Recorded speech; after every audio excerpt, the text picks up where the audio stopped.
tal? ¿Cómo están? Muy buenas noches. Un placer saludarles. Soy Fernando del Rincón. Bienvenido a Conclusiones en esta que es la semana número 26, la mitad de la semana número 26 de transmitir desde aquí, desde esta su casa, bueno, desde este estudio, ¿no? Desde este estudio en casa. Le mando saludos, le agradezco que me acompañe. Le digo siempre, mi casa es su casa. Vamos a iniciar entonces el programa del día de hoy. Le adelanto de qué vamos a estar hablando el día de hoy. Bueno, de algo que se ha convertido en un fenómeno en el que nos hemos acostumbrado. ¿A qué me refiero? Dentro de todo el caos y todas las demás cosas que hay con Venezuela, el que para muchos hay dos presidentes, ¿no? A quienes lo ven así.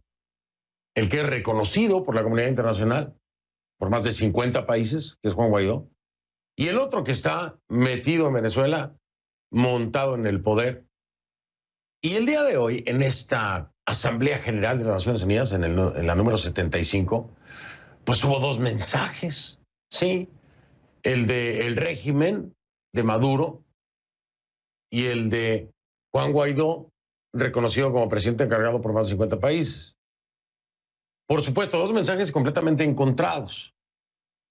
¿Y cómo es que entonces debe de tomarlo o asumirlo la comunidad internacional?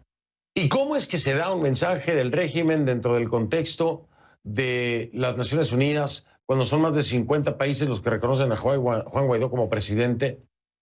¿Y qué pasa con esos 50 países que no armaron rollo, no armaron escándalo, no metieron presión para decir, no, es que el que tiene que hablar aquí es Juan Guaidó porque es el que reconozco como presidente y no al otro? Por supuesto, los demás países hubieran hecho lo mismo y hubieran dicho, no, Maduro es el que es, tiene que estar aquí hablando. Pero en este contexto, ¿cómo entenderlo en la comunidad internacional? ¿Le hace bien o le hace mal al país?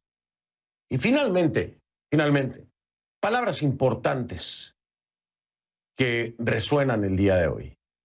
Un llamado, una petición de Juan Guaidó, que le voy a ser muy honesto, le voy a ser muy franco y usted debe recordarlo perfectamente bien. Yo sí lo recuerdo. El convocar, el llamar a la famosa responsabilidad de proteger a la comunidad internacional. Lo hizo Juan Guaidó, pero le digo honestamente y francamente, no es la idea de Juan Guaidó. Y no es un tema que Juan Guaidó haya traído a la mesa, no. Es un tema que trajo a la mesa Diego Arria. Hace mucho tiempo Diego Arria habló de la responsabilidad de proteger. Muchos le cayeron encima. Muchos estaban en contra de que Diego Arria, que por cierto es precursor precisamente de la responsabilidad de proteger, planteara este escenario como una posibilidad para Venezuela. Bueno, pues después de tanto tiempo, después de que muchos le cayeron encima, hoy Juan Guaidó lo dice y lo pide a la comunidad internacional. Entonces, la pregunta también es, por fin, ¿la comunidad internacional va a asumir esa responsabilidad de proteger con los venezolanos? De todo esto y más voy a estar hablando precisamente con Diego Arria. Pero vamos a destacar, si le parece, en nuestras 5 del día, pues las cosas que se dijeron, las que no se debieron haber dicho y las que faltaron de decir tal vez en el contexto de la 75 Asamblea General de las Naciones Unidas. Vamos entonces con la número 5.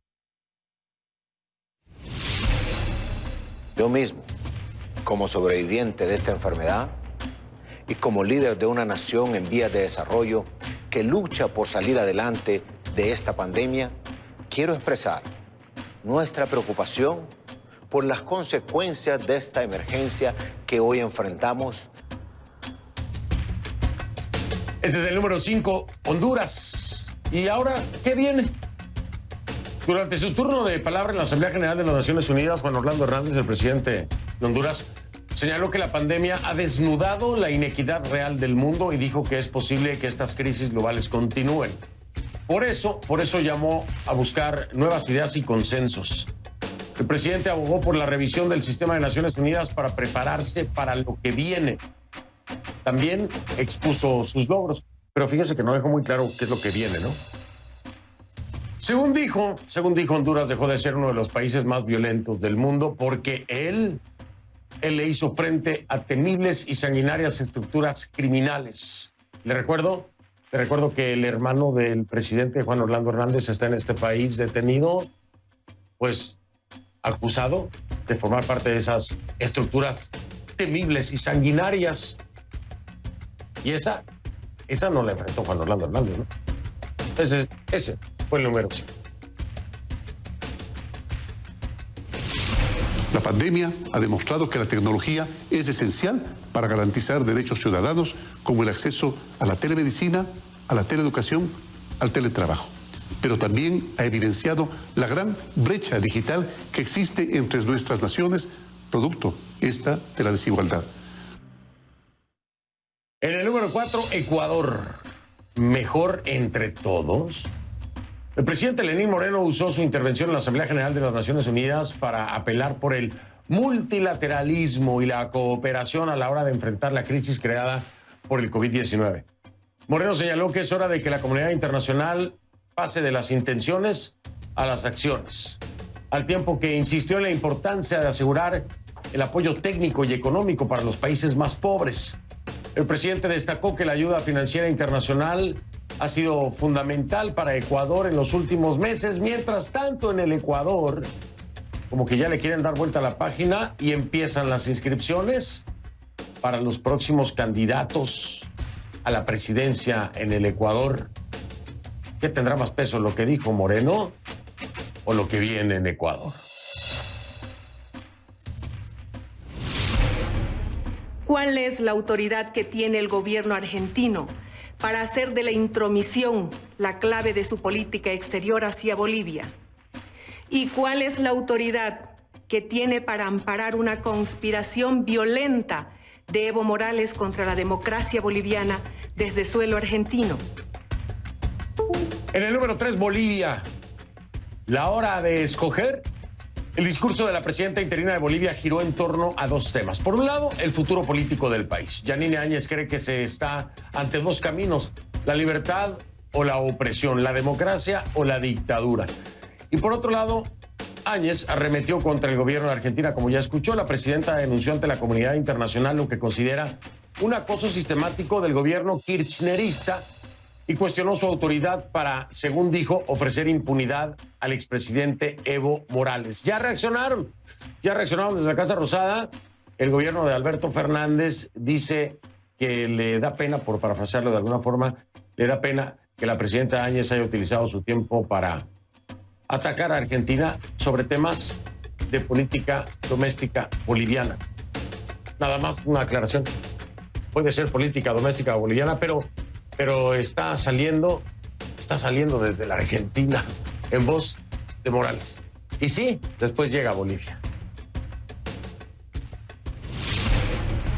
El coronavirus vino a cambiar la realidad de todos y trajo consigo mucho dolor e incertidumbre, pérdidas de vidas humanas, una fuerte presión sobre los sistemas de salud de todos los países.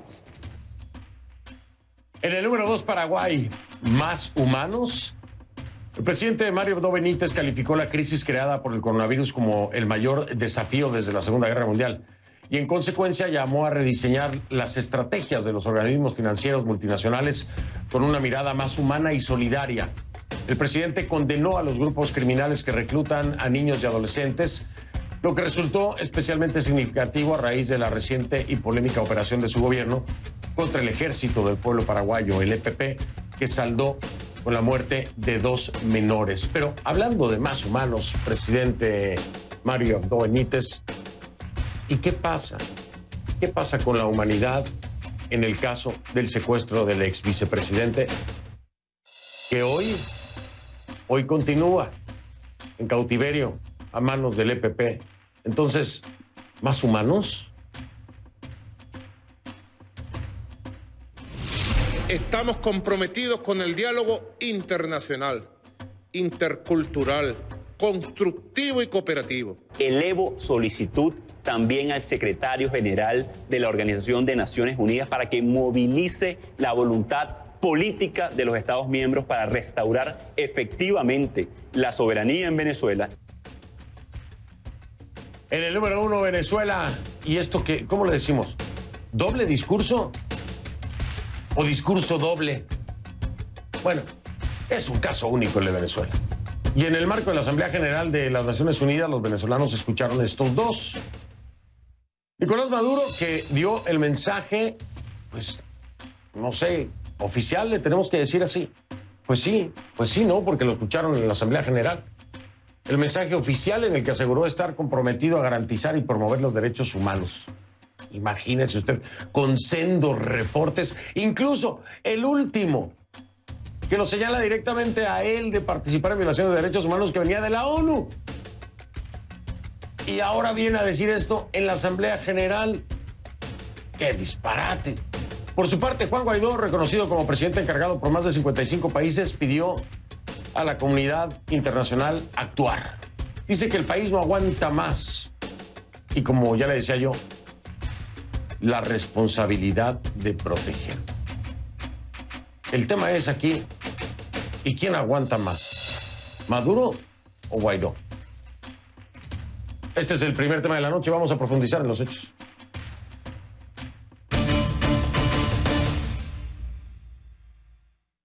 Le pido que a partir de ese momento me acompañe utilizando la etiqueta numeral CONCLUONUVZLA. El hashtag es CONCLUONUVZLA, numeral CONCLUONUVZLA, de Venezuela. Bien, sus comentarios con esta etiqueta, mi cuenta en Twitter, @soyfdelrincón, @soyfdelrincón, CONCLUONUVZLA, la etiqueta.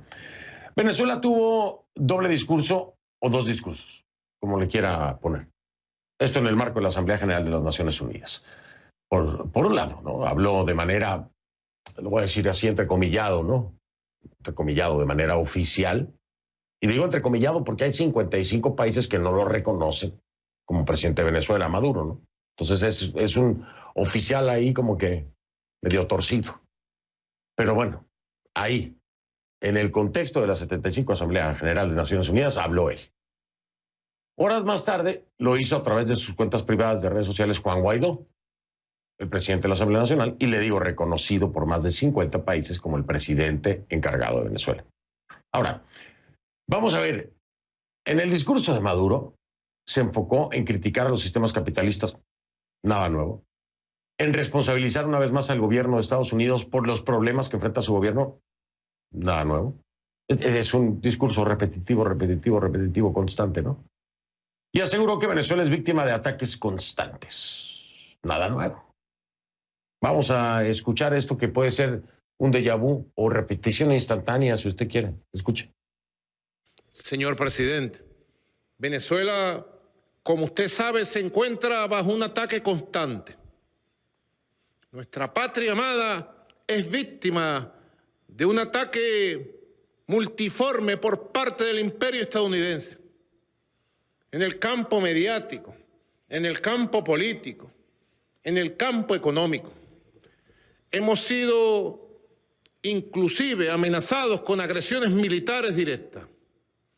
Las medidas unilaterales impuestas por el gobierno de los Estados Unidos de América han intentado doblegar a las venezolanas y a los venezolanos. Sin embargo, nuestro pueblo, junto al gobierno constitucional, ha resistido con heroicidad el oprobio, la ilegalidad, la inhumanidad de un imperio que hoy representa la más grave amenaza que enfrenta el mundo pluripolar y multicéntrico. Bueno, Maduro también defendió el manejo de la pandemia en Venezuela, dijo que producto de la mala gestión de otros países, miles de venezolanos han regresado al país. Esto sin recordar, por supuesto, los motivos por los que esos venezolanos se fueron de Venezuela. En primer lugar, habría que empezar por ahí, ¿no? Ahora están regresando. Eso sí le importa, que regresen para justificar el manejo del COVID-19. Ahora, el discurso de Maduro se vio contrarrestado por un desfile de críticas que llegaron a Naciones Unidas de la mano de otros presidentes latinoamericanos. ¿Como quién? El que se fue, creo yo, hasta el día de hoy, más duro y a la cabeza, Iván Duque, de Colombia. Seguro que sí. Seguido ahí de Sebastián Piñera, de Chile. Y también Mario Abdo, de Paraguay. ¿Qué hicieron? Denunciaron al régimen bolivariano como un sistema represivo asociado con el narcotráfico y el terrorismo, violador de los derechos humanos y antidemocrático. Escuchen. El régimen dictatorial de Maduro se sostiene con los recursos del narcotráfico, alberga terroristas y es una amenaza constante para la democracia en la región y en todo el mundo. La diáspora venezolana es la segunda mayor del mundo. Más de 5 millones de venezolanos se han visto forzados a emigrar a nuestros países. Expreso una vez más mi solidaridad con el sufrimiento del pueblo venezolano. Y el Paraguay seguirá apoyando las denuncias internacionales contra las violaciones de los derechos humanos en Venezuela. Estamos convencidos que la mejor solución para superar la crisis en Venezuela es la constitución de un gobierno de transición y que realice elecciones libres y democráticas. Venezolanos, hoy mis palabras encuentran inspiración en su espíritu cívico, sus valores democráticos. Y bueno, amparado en ese respaldo internacional, llegó entonces el discurso de Juan Guaidó el mismo día, es decir, hoy, ¿no? Miércoles. El presidente del Legislativo hizo un llamado urgente al secretario general de la ONU, Antonio Guterres, para movilizar el apoyo internacional dentro de la organización y activar la doctrina del R2P, o responsabilidad para proteger, o la responsabilidad de proteger, como mecanismo para el rescate de Venezuela. Por fin lo hizo. Digo yo, por fin lo hizo porque Diego Arria, y se lo repito, lo subrayo, y hay que tenerlo muy claro, lo ha venido pidiendo desde hace mucho tiempo. Guaidó dijo que Venezuela no aguanta más y que es el momento para que la comunidad internacional actúe. La pregunta es, ¿Venezuela no aguanta más y él aguanta más? Vamos a Caracas, allá está Osmari Hernández, nos tiene más detalles acerca de este día tan...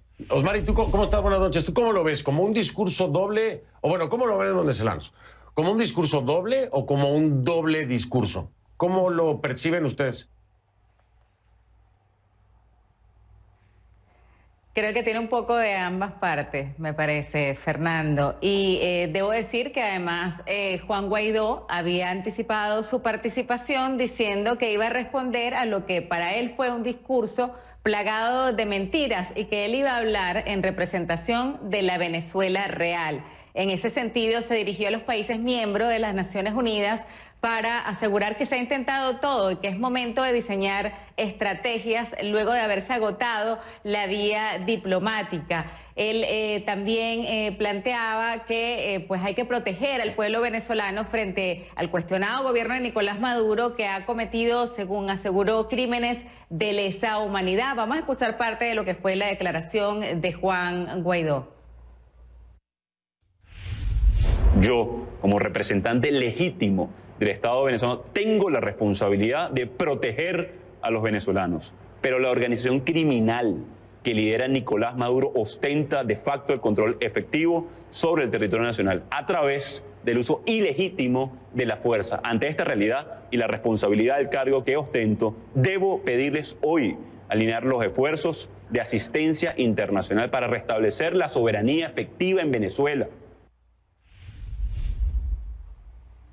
Fernando, y si bien el discurso de Guaidó no tuvo lugar en el seno de las Naciones Unidas en términos formales, sí contó con la participación directa de 35 representantes de igual número de países, miembros de las Naciones Unidas, y también de una representación de la Unión Europea. Ya también se generaron algunas reacciones en torno a lo que fue este Diosdado Cabello, el presidente de la cuestionada Asamblea Nacional Constituyente, aseguró que no es lo mismo lo que fue la participación de Nicolás Maduro ante las Naciones Unidas, que fue invitado formal, a lo que fue la participación de Juan Guaidó, que aseguró, lo calificó de arrocero, que es un término que se utiliza en Venezuela para decir a alguien que se coleó, que fue sin invitación. Arrocero. Así es. Arrocero. Es como que se fue de colado, entonces. Okay. Bueno, pues, ¿qué te puedo decir, Osmari? Sí, lo entendí perfecto. Pero fíjate, yo tan familiarizado que estoy, no había escuchado el término arrocero, ¿no? Digo, tan familiarizado que estoy con ustedes, los venezolanos. Oye, Osmari, a ver, hablar de que Juan Guaidó, reconocido por más de 55 países, y que hayan participado 35 representantes, no se ha interpretado como una pérdida para Juan Guaidó. ¿Has escuchado algún comentario? Porque si bien es cierto, el respaldo internacional en su mayoría ha estado presente cuando se ha hecho falta, pero en esta ocasión siento que no se dio con este volumen que lo hemos visto en otras ocasiones. ¿Cómo lo percibieron ustedes? ¿Qué se dice en las calles? ¿Qué me puedes compartir? Sí, bueno, en las reacciones que ha habido en redes sociales se ha destacado mucho la estructura del discurso al realizar esta solicitud ante la comunidad internacional. Si bien destacas tú, se habla de 35 países más una representación, una organización internacional como es la Unión Europea, que contempla también, por supuesto, varios países, y pues se está a la expectativa de cuál va a ser la respuesta entonces de la comunidad internacional a esto. Ya hubo una comunicación formal de respaldo por parte de Colombia, pero creo que la expectativa es esa, en términos concretos, cuál va a ser la acogida de la comunidad internacional a esta solicitud que presentó hoy Guaidó. Ahí se va a medir mucho cuál va a ser el éxito o no de Guaidó. Efectivamente, lo dicen muy bien, y sobre todo que ahora sí fue muy puntual y muy claro con el tema de la responsabilidad de proteger, ¿no? O sea, lo escuchamos decirlo claramente. Es la primera vez que lo dice así de claro. ¿Qué van a decir ahora? ¿Qué van a decir ahora los demás países? Pues lo vamos a ver en algún momento. O quién sabe, Osmar, luego se hacen los locos y no dicen nada. En fin. Oye, te mando un abrazo. Cuídate mucho allá en Caracas. Un abrazo, Fernando. Gracias, Osmar. Igualmente, feliz noche a nuestra Osmar Hernández desde Caracas. Voy a hacer una pausa. Como ya le dije, voy a regresar para hablar con Diego Arria, ex embajador de Venezuela ante las Naciones Unidas, en vivo desde Santo Domingo, que en este programa, yo no sé, ahora le pregunto, pero si no me equivoco, en este programa fue la primera vez que Diego Arria habló sobre la responsabilidad de proteger. Y le cayeron encima a muchos. Otros estaban de acuerdo, pero creo que fue aquí. Y hace ya un buen rato. Regreso para hablar con él.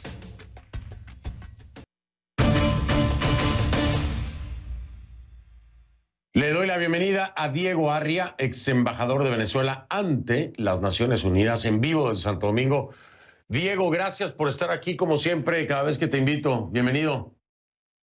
Gracias, mi querido Fernando. Te da tiempo que el otro día, por cierto, oí tu pregunta y mientras tú hacías esta pausa, busqué, fue el 18 de septiembre, hace 2 años, cuando conversamos por primera vez sobre el tema de la responsabilidad de proteger. Qué buena memoria. Ya tanto tiempo, No, yo me acuerdo perfecto. Lo que no me acordaba era de la fecha. Qué bárbaro. ¿Tú tienes todo anotado en una agenda ahí o qué? No, lo busqué justamente en mis documentos y aparece 18 de septiembre con Fernando Rincón, la responsabilidad de proteger. Y caramba. Imagina. Pero oye, pero hace 2 años ya, Diego. Qué bárbaro. ¿Cómo pasa el tiempo? Yo no estaba claro de hace cuánto tiempo. Ahora imagínate, Diego.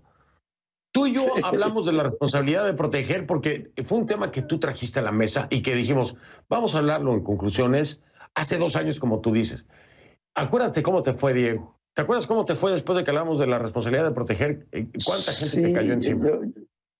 Yo creo que, bueno, es un concepto que era difícil de entender entonces y sigue siendo hoy, te diría, Fernando, un concepto complejo que tal vez podemos conversar un par de minutos porque, como lo acaba de invocar hoy el presidente Guaidó, creo que tal vez sería útil. Por supuesto, pero primero, yo quiero que ahora nos lo expliques bien, pero primero quiero que me digas, ¿cómo entiendes tú que hace 2 años Diego Arria habla de la responsabilidad de proteger claramente como una opción? Y que políticamente hubo muchos que te señalaron y que estaban en contra completamente de la propuesta. Pero ¿a qué atribuyes tú que hoy, precisamente, uno de los sectores, no te voy a decir que Juan Guaidó, pero uno de los sectores que estaba en contra de la responsabilidad de proteger, tú sabes a quién me refiero, a ese grupo, ahora lo adoptan y finalmente lo escuchamos de la voz de Juan Guaidó? Cuando se le pidió tanto a Guaidó, di las cosas claras, pide las cosas que hay que pedir. ¿A qué atribuyes tú que se llegó a esto y que finalmente aceptan esto como una opción y lo dice específicamente Juan Guaidó? Fíjate, yo creo que las realidades son tercas y al final acaban imponiéndose. No importa que algunos no logran entender. Yo lo decía en aquella oportunidad, no creo que tú te puedas recordar en detalle, que esto era una filosofía, era un compromiso moral, un compromiso político de la humanidad, pero que desgraciadamente no siempre se traducía en acciones. y en esa oportunidad creo que te conversé lo que había ocurrido en Libia, que era el primer uso de la responsabilidad de proteger en lo que llaman el tercer pilar de la política, que es el uso de la fuerza. Y los limitantes que tenía hasta hoy que lo vi. Pero en el fondo, Fernando, la propia Carta de las Naciones Unidas es toda la responsabilidad de proteger, porque la Carta dice preservar la paz, la seguridad internacional. Eso significa, es la esencia de la que los pueblos o gobiernos tienen la obligación de cuidar a su gente, y cuando no lo hacen y abusan de ello, otros estados deben asumir esa responsabilidad e intervenir en distintas maneras. A eso sería lo que estamos enfrentados hoy. Ahora, estamos enfrentados a eso hoy, Diego, pero, a ver, tú y yo lo teníamos muy claro desde entonces, ¿no? Ahora, yo creo Juan que Guaidó sí. lo está... Bueno, a mí me quedaba muy claro en ese momento, ¿no? Yo estaba de acuerdo contigo en ese sentido. Y hay muchos venezolanos que están de acuerdo. Hoy Juan Guaidó lo dice, y yo preguntaba al aire, y te lo pregunto a ti. Dice Juan Guaidó, Venezuela ya no aguanta. Y yo te pregunto, ¿es solamente Venezuela la que no aguanta o Juan Guaidó es el que ya no aguanta y necesita acción contundente de la comunidad internacional? ¿Por qué? Porque quién sabe qué pasa en el futuro. Todos.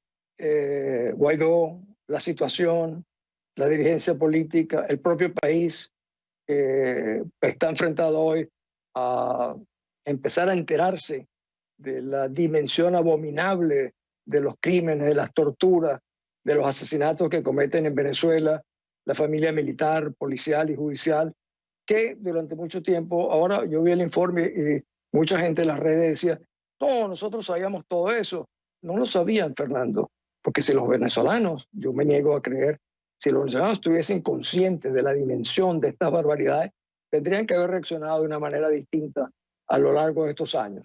Así que yo doy el beneficio de la duda de que realmente ahora es que se estarían enterando. Ese sería para mí el principal beneficio de ese informe cruel, duro, claro y valiente que han hecho estos tres personajes. Debería servir para reanimar el espíritu nacional y realmente tomen conciencia de lo que realmente ocurre en su país. Oye, Diego, me da mucha pena porque sé que se va a generar una controversia tremenda por lo que te voy a decir y seguramente lo que me vas a responder. Pero yo te quiero decir que creo que hay una oposición sumamente inconsciente de la realidad que vive el país, de lo que es el régimen de Maduro, de las atrocidades que se han cometido. Y si no es sumamente inconsciente, son sumamente egoístas y buscan su beneficio propio. ¿Por qué te lo digo? Pues porque una parte de esa oposición quiere ir a unas elecciones legislativas. Impresionante pensarlo, Diego, pero es así. Es así. Es así. Y yo quiero, y te lo voy a decir de frente. Si Enrique Capriles encabeza a ese grupo, ¿cómo es posible que a estas alturas Enrique Capriles piense en ir a una elección cuando todo el mundo sabe que no puede haber una elección legítima en el país? Entonces, dime qué piensas tú acerca de esto cuando regrese de la pausa. Dime qué piensas tú de estas dos visiones que yo tengo. ¿O son completamente inconscientes? ¿O son completamente egoístas y están buscando su beneficio propio? ¿O Diego Arria tiene otra visión? Después de la pausa, regreso contigo. Si me permites, es Diego Arria, ex embajador de Venezuela ante Naciones Unidas. Está conmigo desde Santo Domingo. Pero antes de eso, déjeme darle una noticia en seguimiento con toda justicia a lo que reportábamos el día de ayer.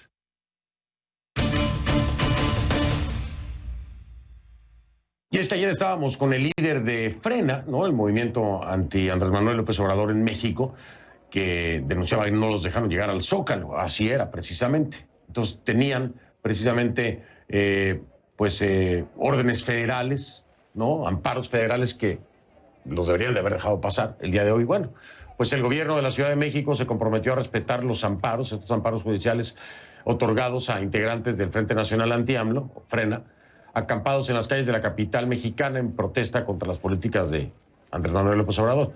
Eso implica, por supuesto, garantizar el libre tránsito de los manifestantes para que lleguen hasta el Zócalo, como tenían previsto inicialmente, Así que el gobierno capitalino señaló que se garantizará la protección e integridad física de los manifestantes y la presencia de brigadas médicas en la zona.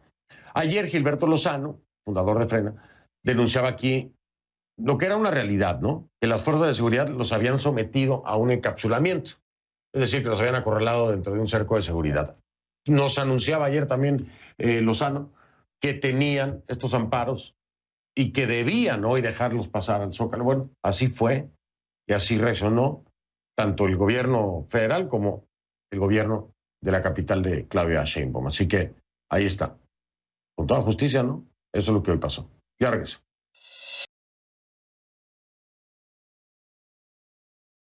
ONU, VZLA, ¿cómo es? VZLA, ONU, bueno, al revés. Ahí está, es el hashtag, VZLA, ONU. Ya está, ya vengo. De regreso estamos ya con Diego Arria, ex embajador de Venezuela ante las Naciones Unidas, en vivo desde Santo Domingo. Y Diego, imposible no hablar de esto, dos puntos de vista, ¿no?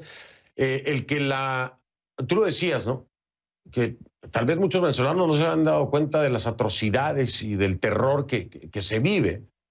Con estos informes hoy, bueno, es que es imposible ya no darse cuenta. Y entonces vemos a una oposición en donde participa, por ejemplo, Enrique Capriles, que quiere unas elecciones, y entonces yo te digo, a ver, o son muy inconscientes y no están viendo lo que viven los venezolanos, o hay un interés personal donde no les importa el país para pensar en ir a unas elecciones donde no ha cambiado nada. Diego, ¿tú cómo lo ves? ¿Qué piensas de esto? Fernando, durante muchos años yo vengo diciendo que en Venezuela no hay una oposición, hay muchas posiciones y que las posiciones obedecen a los intereses limitados de un grupo de partidos políticos, los 4 o 5 más grandes.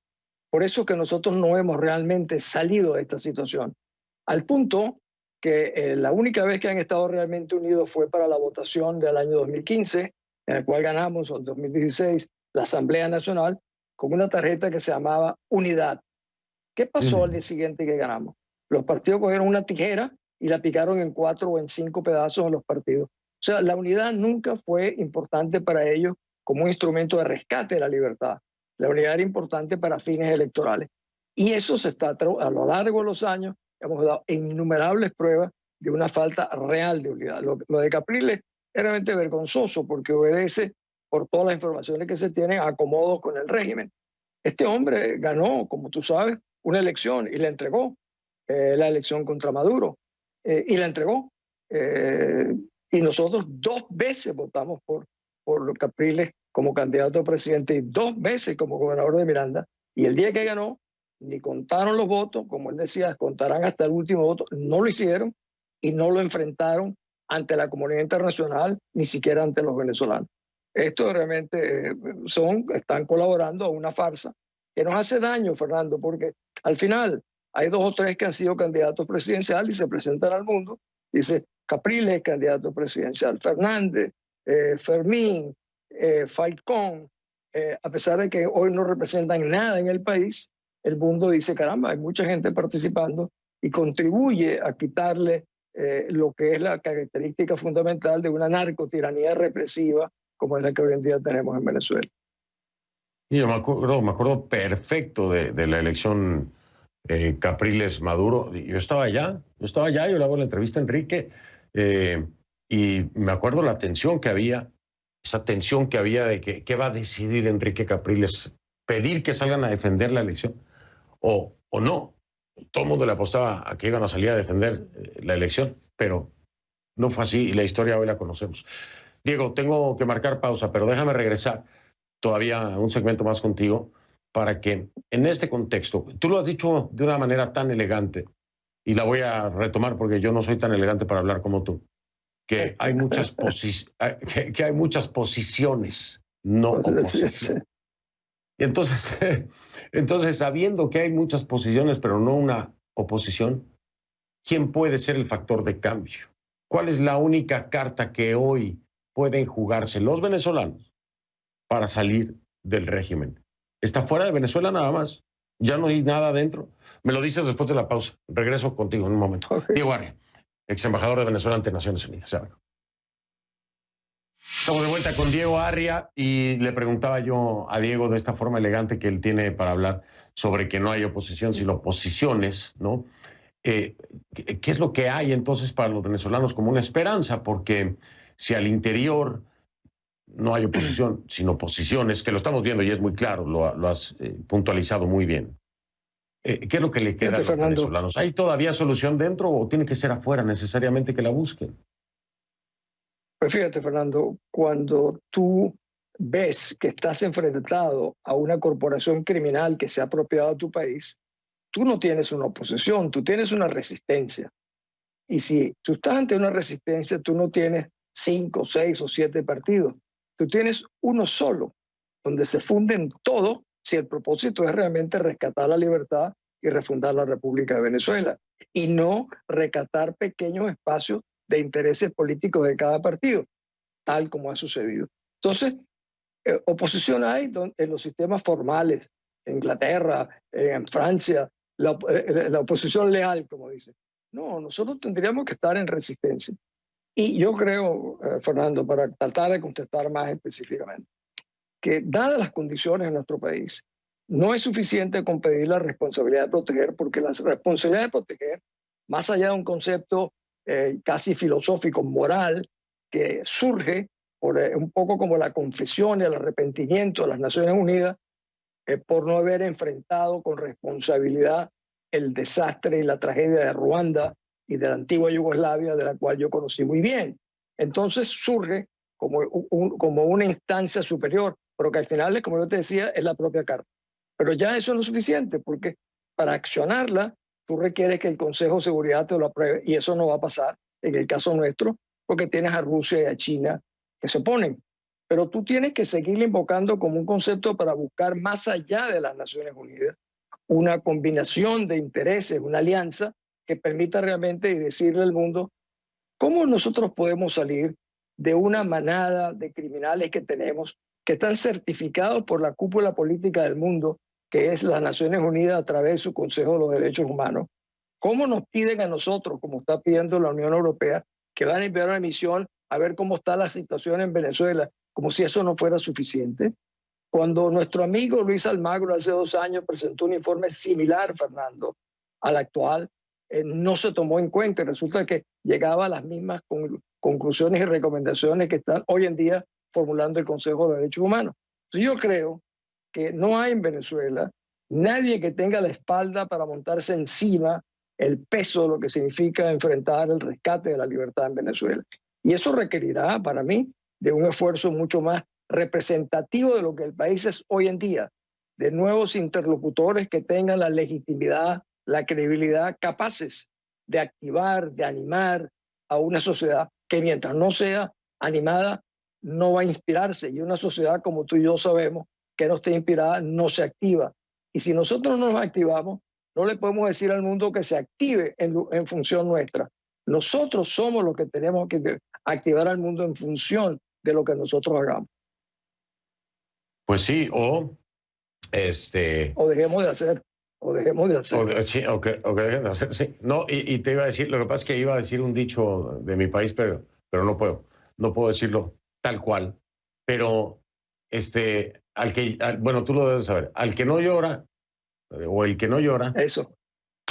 ¿No? Entonces, claro, hay que llorar, ¿no? Y hay que decirlo abiertamente. Es que si lo más crudamente, fíjate, Fernando, el informe, por cierto, de estos 3 individuos valientes que hicieron el informe de las Naciones Unidas, la señora portuguesa, el británico y el chileno, que merecen toda mi admiración y que deberían cuidarse porque son capaces de que los manden a matar estos criminales, utilizaron un lenguaje no diplomático. No utilizaron el lenguaje de las Naciones Unidas porque era una misión independiente. Eso mismo es lo que nosotros tenemos que decirle al mundo. Estamos en manos de una manada de criminales. Ustedes han visto el informe, solo no podemos salir. ¿Qué quieren? Tienen que venir a ayudarnos, pues tienen que venir a cooperar con nosotros, a sacarlos. No es a negociar, a sacarlos. Aquí no hay otra manera. Tú puedes decir elegantemente, como dirías tú, desalojarlos, para utilizar un término tuyo. Pero hay que sacarlo. Y eso hay que decirlo muy claramente. Y decir, nosotros nos pasamos hablando que tenemos una constitución. Nosotros no tenemos constitución, Fernando. pero damos la imagen al mundo de que tenemos una constitución, tenemos embajadores, tenemos ministros, etcétera, y estamos todos montados en el aire. Y mientras nosotros estemos montados en el aire, hay un régimen que va oprimiendo a los venezolanos, y el tiempo es el factor determinante en estas circunstancias. El tiempo lo tienen solo los que negocian por uno. Pero así hay que pedirlo, así clarito y pelado, así hay que pedirlo. ¡Ey! Necesitamos lo que sea que necesiten. Tú ya sabes qué es, no lo voy a decir yo. Oye, Diego, te mando un abrazo. De verdad, mil gracias. Cuídate mucho porque todavía está la cosa fea. Gracias. Un abrazo para ti. Gracias, Fernando. Hasta luego, Diego Arria, ex embajador de Venezuela ante las Naciones Unidas. Vamos a hacer una pausa y regreso en un momento. Soy Fernando del Rincón, gracias por haberme acompañado. Lo veo mañana. Como siempre le digo, si no lo veo en conclusiones, no lo veo. Buenas noches.